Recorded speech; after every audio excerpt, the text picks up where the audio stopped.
From the top of the Dauphin Terrace in Quebec, one can see shining in the distance, on the opposite shore, a few miles downstream, a graceful bell tower with lanterns covered in tin plate. It is that of the small parish church of Saint-Joseph de Lévis, picturesquely sitting on this point of land jutting out into the river, in front of Montmorency waterfall, facing the southwest end of the island of Orléans. From there, the public road rises gradually towards the west until it reaches an elevation atop which stood, a few years ago, an elegant Ionic column surmounted by a golden cross. It was called the Temperance Monument. There in the evening, outdoors, novenas were made in times of epidemic, the monthly devotions to Mary, and when the Corpus Christi arrived, it was at the foot of this column that the tabernacle was built, where the procession of the Blessed Sacrament ended.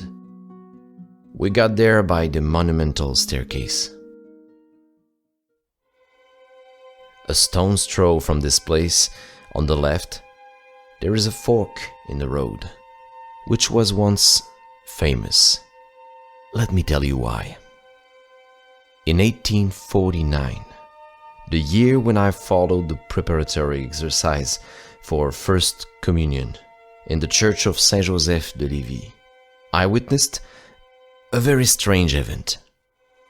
One fine morning, two gravediggers, one named Bourassa and one named Sanson, if I'm not mistaken, were busy digging a grave in the eastern part of the cemetery, which, as in all Canadian regions, was then adjacent to the church. Suddenly, one of the spades struck something metallic. What could it be? They dug, they upset, they cleared away, and finally they exhumed an iron cage, having the exact shape of an horrible human figure. Although it seemed to have been buried for years, the grim artifact was perfectly preserved. I can still see it. Rust had barely penetrated the solid strips of heavy metal and the wrought iron circles of which it was made. These strips and circles, strongly linked together by stout rivets, twisted, rolled up, crossed, and knocked like heartwork, followed like the ribs of a ship all the contours of the tights, shins, and torso of what would have been a human body. All was complemented by strong rings around the ankles, knees, wrist, elbows, neck, and waist. On the top of the head was a large hook with a pivoting base, which must have been used to hang the singular coffin. And it was a coffin, no doubt, since it still remained some bones belonging to a woman of remarkable proportions. Where did the funeral relic come from? What mystery was contained in this sinister iron network? The popular traditions preserved by the oldest inhabitants of the place soon resolved these problems.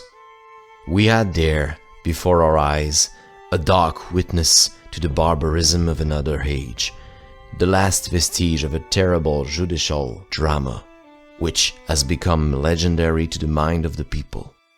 We had there, right under our hand, something once gloomily famous, and about which the most fantastic rumors had run. An object which had, for years, filled many a mind with dread, produced nightmares in many a conscience, and which was said to have been stolen by the devil and dragged, with its contents, into the depth of hell. This discovery removed a little color from the legend, but on the other hand, provided a nice subject for the investigations of historians and archaeologists. Their research went back to the previous century and thanks to the traditions supported by certain documents collected here and there, here is what they exuded from oblivion. Just 100 years before the date mentioned above, that is to say 1749, on the radiant spring day, the small village of Saint-Vallier, located a few 20 miles below that of Saint-Joseph of Lévis, was jubilant. A joyful crowd, in Sunday clothes, crowded around the parish church, laughing, chatting and joking to the silvering sound of a bell recently imported from France, and which for the first time invited the faithful to a wedding mass. The entire population of the fort, to use a local expression, seemed ready to decorate their houses and to sow flowers on the steps of the church, on the steps of which climbed, arm in arm with her father, the prettiest girl of 10 parish around, the shy and bluish bride, Marie Josette, Corriveau. More than one envious glance greeted the young farmer with a martial bearing, who, his arm resting on that of his own father, entered the small church at the same time, the happy winner in a struggle for the hand for which the handsomest and richest young man of the district had contested. The groom himself was rich and handsome, and moreover, he accepted his triumph so modestly that everyone forgave him his happiness. His happiness. During 11 years, one single cloud seemed to alter its serenity. Unlike what usually happened in Canadian households, the young couple lived alone, and the little pink and blonde heads missed their homes. What strange things were going on between these two lonely spouses, no one ever knew. One fine morning, the neighbors, surprised, saw the young woman arrive in town, disheveled, out of her wits, and apparently struck with terror. Sobbing, she said she had just found her husband dead in bed. The deceased was popular. He was sincerely missed, and everyone expressed their deepest sympathy to the young widow.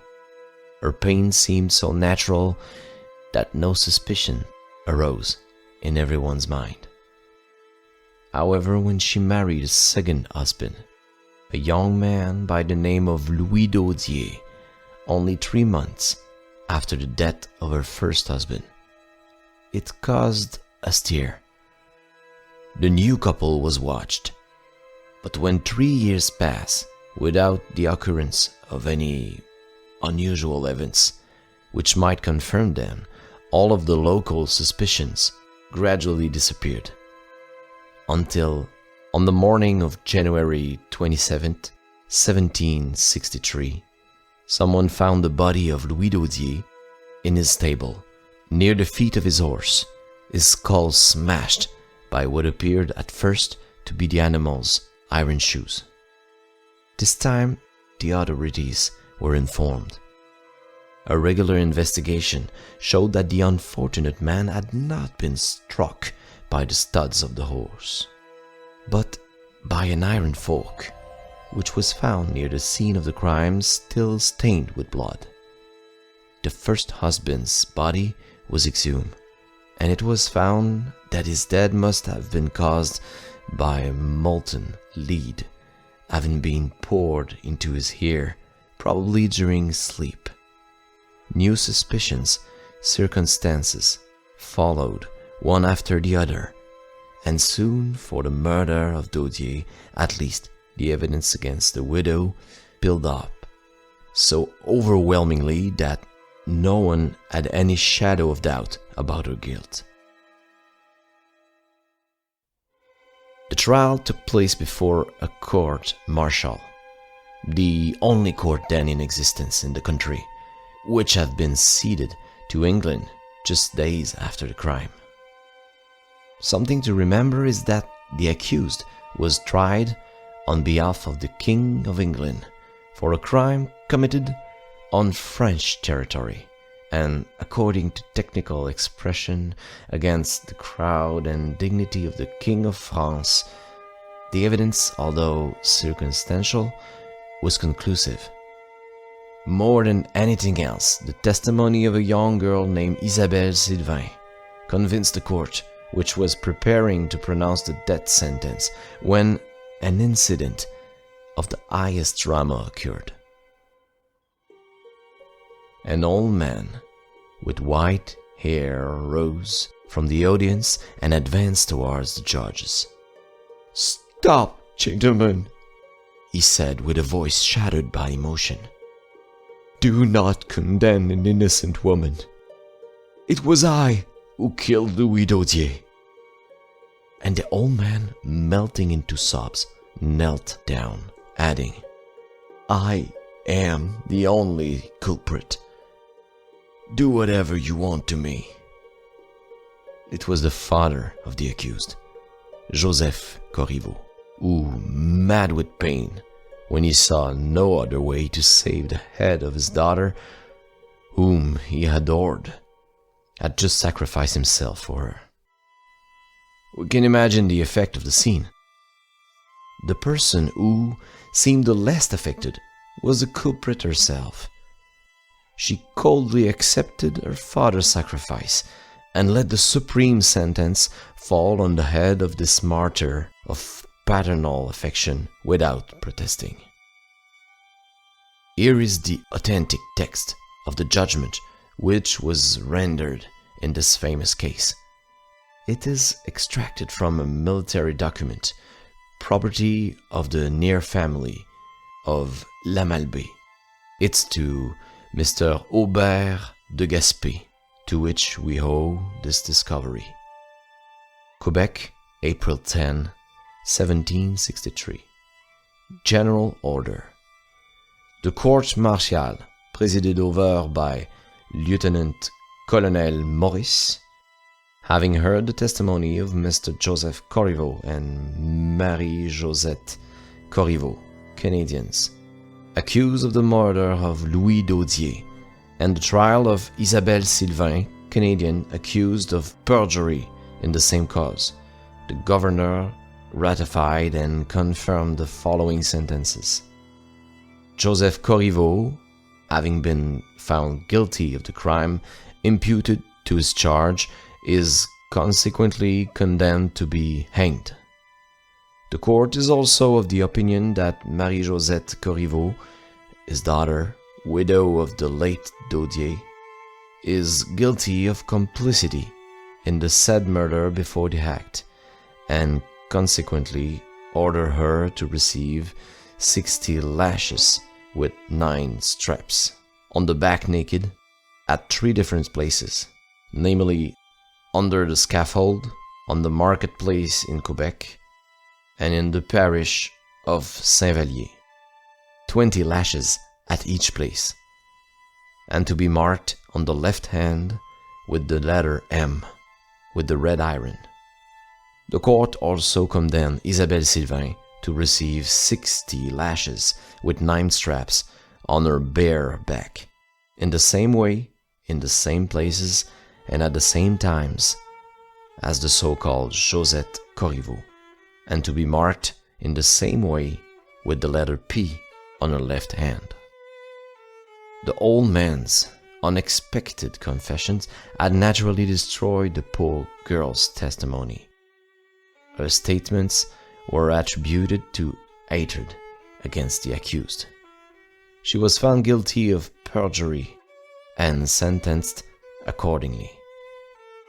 As for Joseph Corriveau, bent under the weight of age, even less than under the burden of infamy which he had just voluntarily accepted, he walked toward the prison next to his daughter, who, stricken by the joy of having escaped the scaffold, did not even deign to glance at him with pity and gratitude. The superior of the Jesuits in Quebec was then a reverend father by the name of Clapion. It was he who was called to the condemned man. After receiving the old man's confession, the priest made him understand that, even supposing that he had the right to sacrifice his life and defeat the ends of justice, his conscience did not allow him to punish and dishonor the poor young girl, Isabelle Sylvain, for a crime she had not committed. The heroic old man was a Christian. He would gladly have walked on the scaffold to save his daughter, but he could not sacrifice his soul. The truth was revealed to the authorities, whose sentiments towards the murderer became all the more implacable, seeing that she had cowardly consented to see her old father undergo the ultimate punishment for a crime of which she alone was guilty. A new trial took place, and here is the text of the judgments. It is drawn at the same source as the preceding document. Quebec, April 15, 1763. General Order. The Court Martial, chaired by Lieutenant General Morris, is dissolved. The General Court Martial, having tried Marie Josette Corriveau, accused of murder her husband Daudier, found her guilty. The Governor Murray ratifies and confirms the following sentence: Marie Josette Corriveau will be put to death for this crime, and her body will be chained and suspended in the place that the governor thinks he should designate. Signed, Thomas Mills. La Corriveau, to use the name that tradition has given her, has long passed since she was looked up alive in the famous iron cage, and many people are still under the impression that she died of hunger. They are mistaken.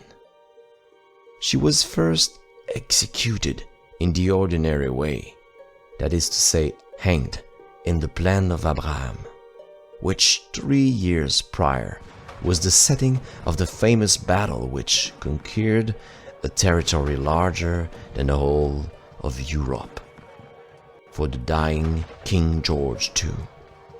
After the execution, this singular enclosure was forged around the victim corpse, and the whole thing was suspended from the arm of an immense gibbet, which was erected on the height of Lévis, on the crossroads of which I spoke earlier. We can understand what a subject of terror this frightening exhibition was the inhabitants of the place and for the passerby.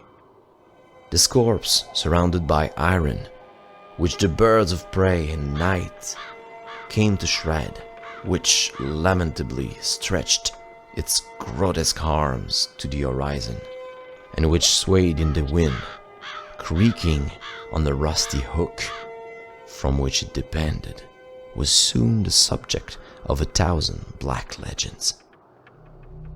La Corriveau descended from her gallows each night and pursued unwary travelers. On the darkest nights, she plunged into the graveyard, and iron-claw vampire, she satiated her horrible appetite on the inmate of the newly dug graves, the corpse of everyone who died without receiving the sacraments belonged to her by right. All the doors were locked at sunset.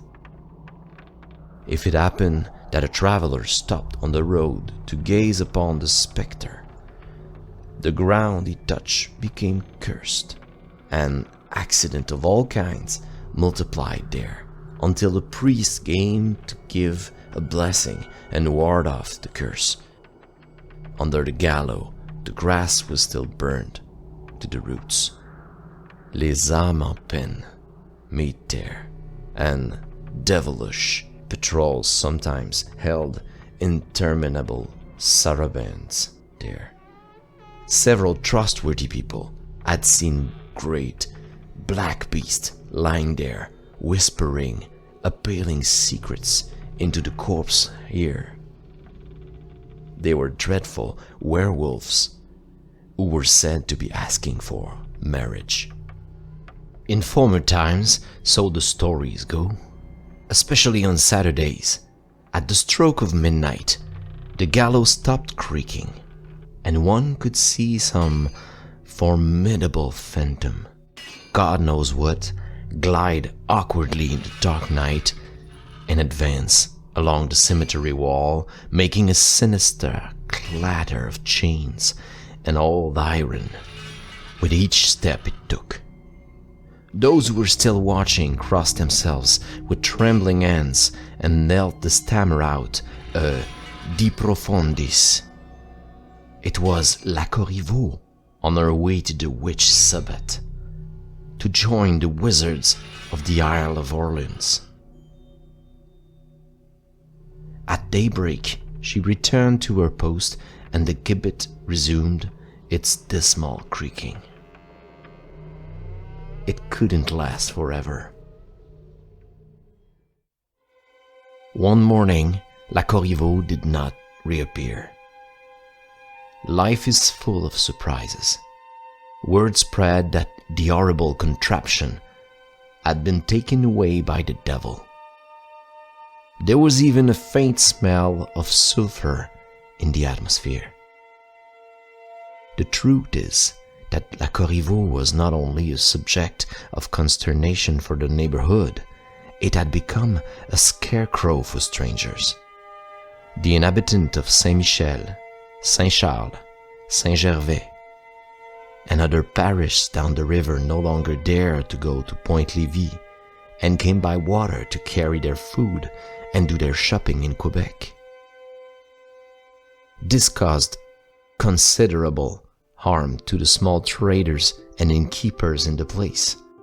Self-interest got the better of fear.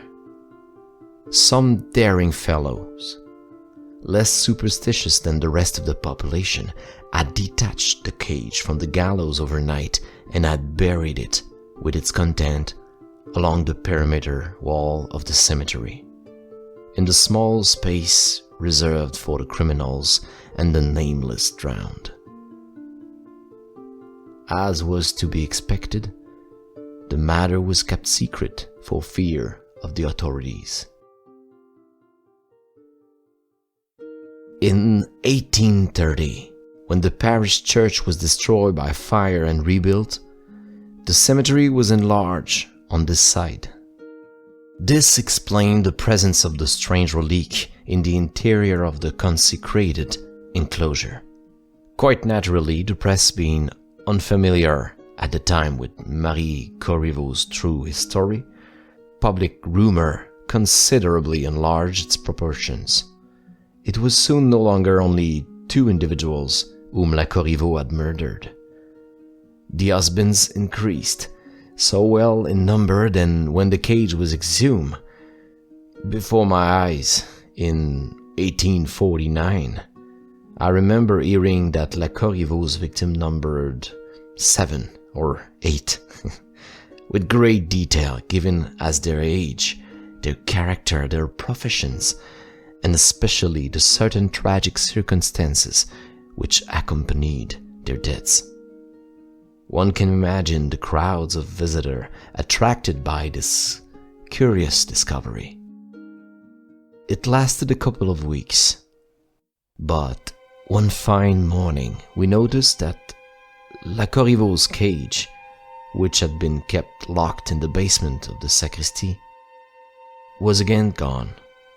The devil had taken it away again. But the devil this time was called P.T. Barnum. Now those who visit the Boston Museum can see in a corner a little frequented by the public, and a long showcase placed vertically where, piled up in disorder, lie the mass of old scrap metal, broken, twisted, tangled, and eaten away by rust and fire.